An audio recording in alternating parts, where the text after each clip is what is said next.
ఓం గం గణపతయే నమః. నమః శంభవే చ మయో భవే చ నమః శంకరాయ చ మయస్కరాయ చ నమః శివాయ చ శివతరాయ చ. ఓం నమః శివాయ. ఓం త్రయంబకం యజామహే సుగంధిం పుష్టివర్ధనం ఉర్వారుకమివ బంధనాన్ మృత్యోర్మృక్షీయమామృతాతో. ఓం మృత్యుంజయేశ్వరాయ నమః. ఓం శమగ్నిరగ్నివిష్కరశ్చన్నస్తపతు సూర్యః శంబాతో వాత్వరప అపసృదః. ఓం శం శనైశ్చరాయ నమః. జ్ఞానసిద్ధిని వీక్షిస్తున్నటువంటి ప్రేక్షకులందరికీ కూడా శని భగవంతుడి యొక్క అనుగ్రహముతో ఈ 135 రోజులు అనగా జూలై 27వ తేదీ నుండి డిసెంబర్ 11వ తేదీ వరకు కూడా ఈ 135 రోజులు మన యొక్క భూమి మీద శనైశ్చరుని యొక్క వక్రగతి సందర్భముగా ఆయన యొక్క పాపపు కిరణాలు అత్యంత వేగవంతంగా చాలా ప్రతికూలమైనటువంటి పరిస్థితుల్ని కలుగజేసేటటువంటి స్థితిగతుల్లో మనందరము కూడా కర్మలని అనుభవించడానికి సిద్ధంగా ఉండాలి. కాబట్టి ఆ ఈశ్వరుడు హనుమంతుల వారు శనైశ్చరుని యొక్క అనుగ్రహము పరిపూర్ణంగా కలగాలని ఆశీర్వదిస్తూ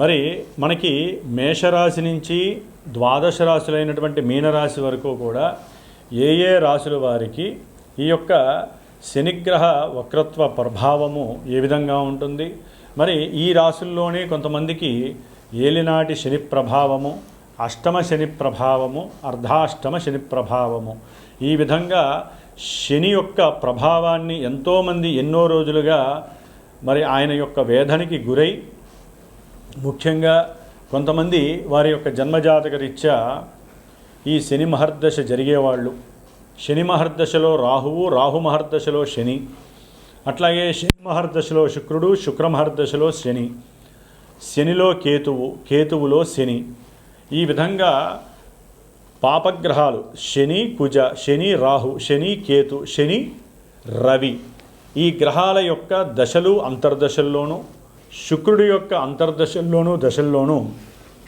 ఈ యొక్క శని యొక్క ప్రాబల్యము అత్యంత మరి ఘోరాతి ఘోరమైనటువంటి ఎన్నో భావాలని ఆయన యొక్క కండిషన్లోకి తీసుకొని నానా రకాలైనటువంటి ఆటంకాలు, ఇబ్బందులు, ప్రతిబంధకాలు, సమస్యలు, తట్టుకోలేనటువంటి మానసికమైనటువంటి విచార దోషాలను కలుగజేసేటటువంటి శని భగవానుడు మరి పాపగ్రహమై, ఒక గ్రహము ఎప్పుడైతే పాపగ్రహమై వక్రిస్తుందో అది ఇంకా పాపత్వాన్ని ఇస్తుందని మన యొక్క శాస్త్రము తెలియజేస్తోంది. అయితే ఇక్కడ ఒక చిన్న విషయాన్ని గ్రహించాలి. మనకి జన్మరాశి అనేటటువంటిది మానసిక ప్రభావాన్ని మాత్రమే కలిగి ఉంటుంది, కలుగజేస్తుంది. కానీ జన్మజాతకము అనేటటువంటిది మనం పుట్టినటువంటి ప్రదేశం ప్రకారం, మనం పుట్టిన సమయం ప్రకారం, తేదీ ప్రకారము ఒక లగ్నము ఆచ్ఛాదనై ఆ లగ్నం నుంచి ఈ శని భగవానుడు 1వ స్థానమా, 2, 3, 4, 5, 6, 7, 8, 9, 10, 11, 12 ఈ ఏ భావాలకి ఆయన ఆధిపత్యం కలిగి ఉన్నాడు, శుభగ్రహ భావాలకి అశుభగ్రహ భావాలకి ఆధిపత్యం పట్టి ఉన్నాడా, దీన్ని కూడా లెక్కలోకి వేసుకుంటూ మరి ఆ లగ్నం నుంచి ఈ శని యొక్క సిచ్యువేషన్స్ ఏమిటి, ఏ భావాల్ని ఆయన ఆధారపడి ఉన్నాడో గోచారంలో ఆ భావాలకి తగ్గట్టుగా మానసిక విచార దోషాలని కలుగజేస్తాడు ఈ శని భగవానుడు. మరి ఈ యొక్క కలియుగంలో శని బాధల నుంచి ముఖ్యంగా ఈ వక్రించిన పాపగ్రహమైనటువంటి పాపత్వాన్ని ప్రసాదించేటటువంటి మరి కలికి అత్యంత దగ్గరగా సహకరిస్తూ ఉండేటటువంటి ఈ యొక్క శని యొక్క బాధల నుంచి తప్పించుకోవడానికి ఒక చిన్న శ్లోకాన్ని చెప్తాను. కర్కోటకస్య నారస్య దమయంత్యా నలస్య చ ఋతుపర్ణస్య రాజర్షేః కీర్తనం కలినాశనం. అంటే మనకి అందరికీ తెలిసినటువంటి విషయం నలదమయంతుల యొక్క చరిత్ర. దీంట్లో నలుడు మహారాజు చక్రవర్తి అయి ఉండి కూడా ఎంతో ఘోరమైనటువంటి కష్ట నష్టాలను అనుభవించటంలో శని యొక్క పాత్ర, ఏలినాడి శని పాత్ర మనం చదువుకోవాల్సిందే. కాబట్టి నలదమయంతుల యొక్క చరిత్ర చదివినా కూడా ఈ యొక్క సిచ్యువేషన్లో వారికి ఉన్నటువంటి శని దోషాలు తొలగిపోవటానికి అవకాశాలు ఎక్కువగా ఉంటాయి. కాబట్టి మరి ముఖ్యంగా ఈ యొక్క శని మహర్దశల్లో ఈ యొక్క శని దాదాపుగా మనకి ఈ జూలై 27వ తేదీ నుండి డిసెంబర్ 11 వరకు కూడా రేవతి నక్షత్రంలో 3వ పాదంలో వక్రించినటువంటి శని దాదాపుగా అక్టోబర్ 8వ తేదీ వరకు కూడా అదే నక్షత్రంలో వక్రించి వెనక్కి వస్తూ ఉంటాడు. అట్లాగే ఈయన డిసెంబర్ 11 వరకు కూడా సొంత నక్షత్రంలో వక్రించడం ఇంకా ఘోరమైనటువంటి ప్రభావాలని మనకి ప్రసాదిస్తూ ఉంటాడు కొన్ని రాసుల వారికి. ఆ రాసులు ఏంటో మనం తెలుసుకుందాం. అయితే ఈ వక్రత్వంలో ఈ గ్రహము చాలా వరకు తన యొక్క కిరణాలని ముందు ఇవ్వాల్సినటువంటి, అంటే ఇప్పుడు మీనరాశిలో జలరాశిలో రేవతి నక్షత్రంలో 3వ పాదంలో ఉన్నటువంటి ఈ శని భగవంతుడు తన యొక్క దృష్టిని 3వ దృష్టిని వృషభ రాశి మరియు మిథున రాశి ఈ 2 రాశుల మీద ప్రభావితం చూపిస్తూ ఇప్పుడు ఆయన వక్రించిన తర్వాత కొంచెము నక్షత్రాలు అంటే రోహిణీ నక్షత్రము మృగశిర నక్షత్రం ఈ 2 నక్షత్రాల మీద అధికంగా తన యొక్క శక్తిని ప్రసాదిస్తాడు. అట్లాగే తన యొక్క సప్తమ దృష్టి ఇప్పటి వరకు కూడా కన్యారాశి మీద, కన్యారాశిలో ఉన్నటువంటి ఉత్తర ఫల్గుని నక్షత్రము హస్తా నక్షత్రం మీద ఉండేది, అట్లాగే చిత్తా నక్షత్రం మీద ఉండేది. ఇప్పుడు ఆయన వక్రించినప్పుడు ఎక్కువ శాతము రోహిణీ నక్షత్రము, హస్తా నక్షత్రము, ఉత్తర ఫల్గుని నక్షత్రం మీద ఆయన యొక్క ప్రభావం చూపిస్తాడు.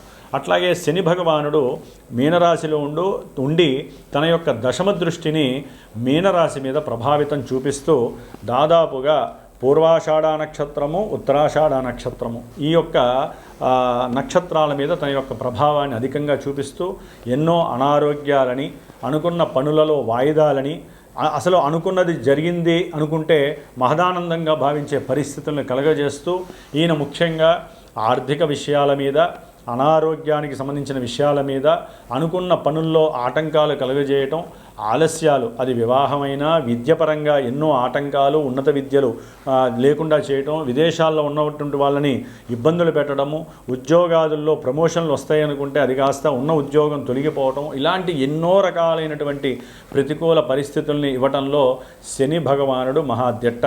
మరి ఈ యొక్క వక్రించిన శని ఫలితాలు ఈ యొక్క జన్మరాశులకి అంటే మేషం నుంచి మీనరాశి వారికి ఏ విధంగా ఉంటాయో తెలుసుకుంటూ, ఎవరికైనా సరే జన్మజాతకంలో లగ్నాతు ఈ యొక్క శని ఎవరనేది తెలుసుకునే ప్రయత్నాన్ని చేయండి. అసలు ఏ దశలు జరుగుతున్నాయో తెలుసుకోవడానికి ప్రయత్నం చేయండి. ఈ యొక్క ఫలితాలు విని ఎవరూ బాధపడక్కర్లేదు, అట్లా అని సంతోషపడకూడదు. జన్మజాతకరీత్యా మాత్రమే దశలు అంతర్దశలు మనల్ని యాక్టివేట్ చేస్తూ ఉంటాయి. కాబట్టి కొంతవరకు ఈ శనిచ్చే ఫలితాలు ఏ ఏ రాశుల వారికి ఏ విధంగా ఉంటాయో తెలుసుకుందాం. ఓం శం శనైశ్చరాయ నమః. ధనుస్సు రాశి వారికి మరి ఇప్పటి వరకు అర్ధాష్టమ శని ప్రాబల్యము వీరిని ఉక్కిరిబిక్కిరి చేసి ఆరోగ్యరీత్యా గృహ భూపరమైనటువంటి సమస్యలు, మాతృ సంబంధిత అనారోగ్య సమస్యలు, అట్లాగే ఉద్యోగాదుల్లో ఒక చోట స్థిరంగా ఉండాలి అనుకున్నా కూడా ఎన్నో రకాల ఆ స్థిరంగా ఉండడానికి ఎంతోమంది శత్రువుల్ని అధిగమించినటువంటి పరిస్థితులు. ఇది ఒక రకంగా అర్ధాష్టమ శని ప్రభావంతో విద్యార్థులకి, రియల్ ఎస్టేటర్స్కి అంటే భూ సంబంధిత వ్యాపారస్తులకి, అలాగే ఉద్యోగరీత్యా ఎన్నో ఇబ్బందులు, సంతానపరమైనటువంటి సమస్యలు, ఇట్లా ఎన్నో రకాలైనటువంటి ఇబ్బందులు ఈ యొక్క ధనుస్సు రాశి వారు పడి ఉండవచ్చు. అలాగే ఇప్పుడు ఈ వక్రించిన శని జూలై 27 నుంచి డిసెంబర్ 11 లోపల ఆయన అక్టోబర్ 9వ తేదీ వరకు కూడా దాదాపుగా రేవతి నక్షత్రంలో ఉంటూ వక్రించిన పరిస్థితి కారణంగా వ్యాపారపరమైనటువంటి విషయాల యందు ఆసక్తి, కొత్త నిర్ణయాలు తీసుకోవటం, ఉత్సాహంగా వాటి యందు అడుగులు వేయటం, చేసే వృత్తిలో సంకల్పాన్ని అభివృద్ధి చేసుకోవటం, కీర్తిని ఏ విధంగా సంపాదించుకోవాలనేటువంటి ఆశని పురికొల్పుకోవటం, ఏదైనా భూమి కానీ, గృహము కానీ, వాహనము కానీ అమ్మకానికి పెట్టి అమ్ముడు కాక వారికి ఉన్నటువంటి ఆర్థిక అసమానతతో అప్పులు చేసి ఇబ్బందులు పడేటటువంటి వారికి కొంతవరకు ఊరట కలుగుతోంది ధనుస్సు రాశి వారికి.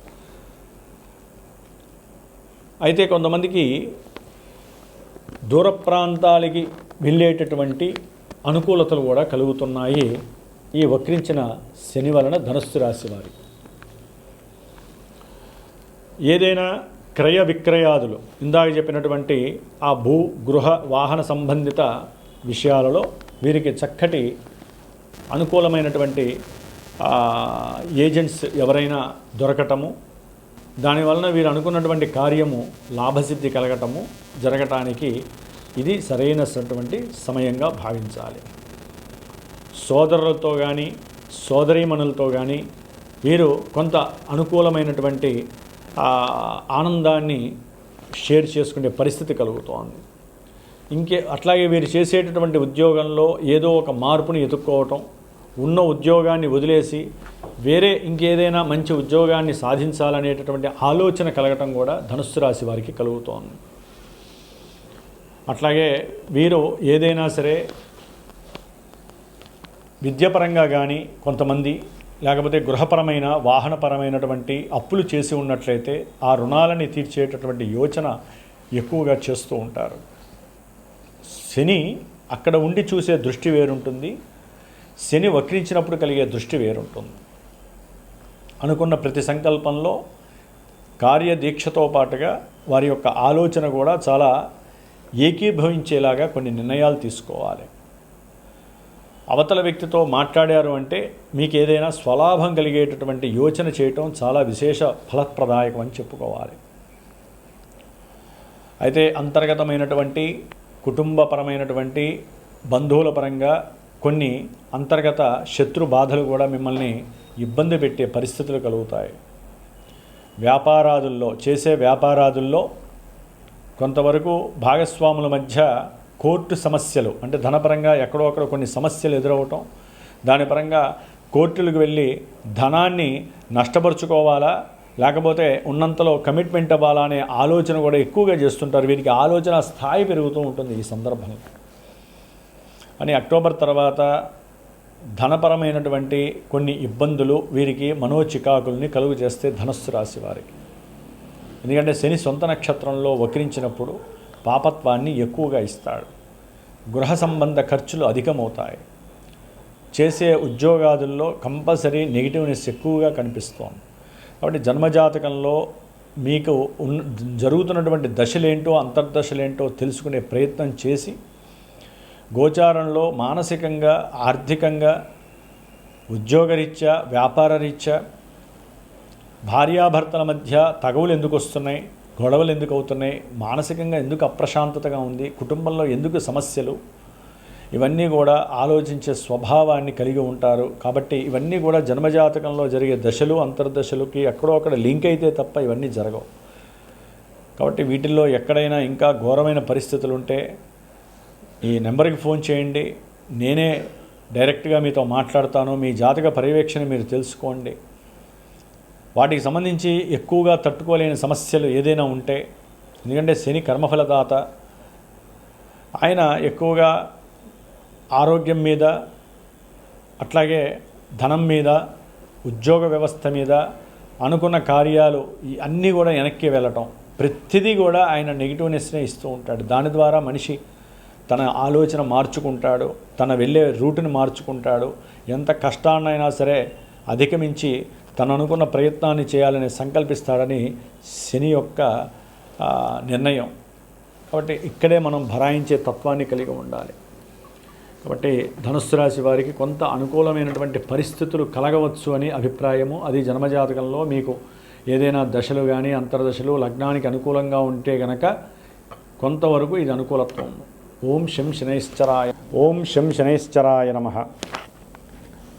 ఎవరికైతే గనక శని మహర్దశలు కానీ అంతర్దశలు జరిగిన పుష్యమీ నక్షత్రము, అనురాధ నక్షత్రము, ఉత్తరాభాద్ర నక్షత్రము, ఈ నక్షత్ర జాతకులు కానివ్వండి, అట్లాగే కుంభరాశి, మీనరాశి, మేషరాశి, వృషభ రాశి, అట్లాగే మనకి ముఖ్యంగా కన్యారాశి, ధనుస్సు రాశి, ఈ రాశుల వారు ఈ అంతర్దశలు దశలు జరిగేవారు తప్పకుండా శ్రావణ మాసంలో మనకి బహుళ శుద్ధ విధియ నుండి దాదాపు 19 రోజులు పంచమి వరకు కూడా నా యొక్క శ్రీమాత జ్యోతిషాలయ పీఠంలో ఈ యొక్క శనిగ్రహ పీడలు బాధలు తొలగించటానికి ఒక దీక్షా కార్యక్రమం 19 రోజులు నిత్యము 1000 సార్లు శనికి సంబంధించినటువంటి మూలమంత్ర బీజాక్షరాలని అట్లాగే మూలమంత్ర వేదమంత్రాన్ని కూడా జపిస్తూ నిత్యము 19 రోజులు రుద్రుడికి శనిగ్రహ పాశుపత రుద్రాభిషేకాన్ని ఆచరిస్తూ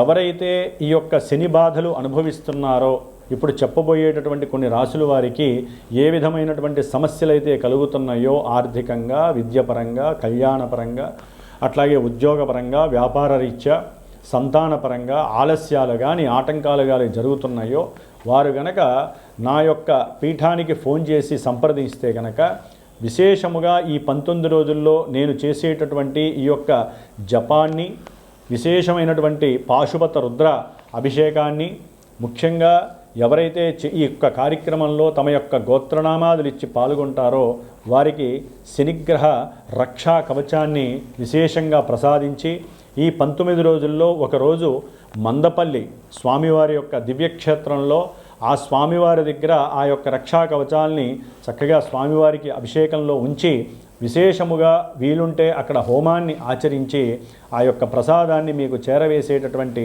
బాధ్యతని స్వీకరిస్తున్నాను. కాబట్టి దీనివలన విశేషమైనటువంటి శనిగ్రహ అనుగ్రహం కలిగి ఎంతటి కార్యాన్నైనా సరే జయించేటటువంటి పరిస్థితి కలుగుతుంది. ఎటువంటి మృత్యువునైనా సరే మనం తప్పించుకునేటటువంటి పరిహారము మనకి ఈ యొక్క రక్ష ద్వారా మనకి లభిస్తుందని ఆశిస్తూ ఆశీర్వదిస్తూ మరి మేషరాశి వారి గురించి మీనరాశి వారి గురించి కూడా ఈ మధ్యలో ఉన్న రాశుల గురించి మనం ఇప్పుడు చర్చించుకుందాం.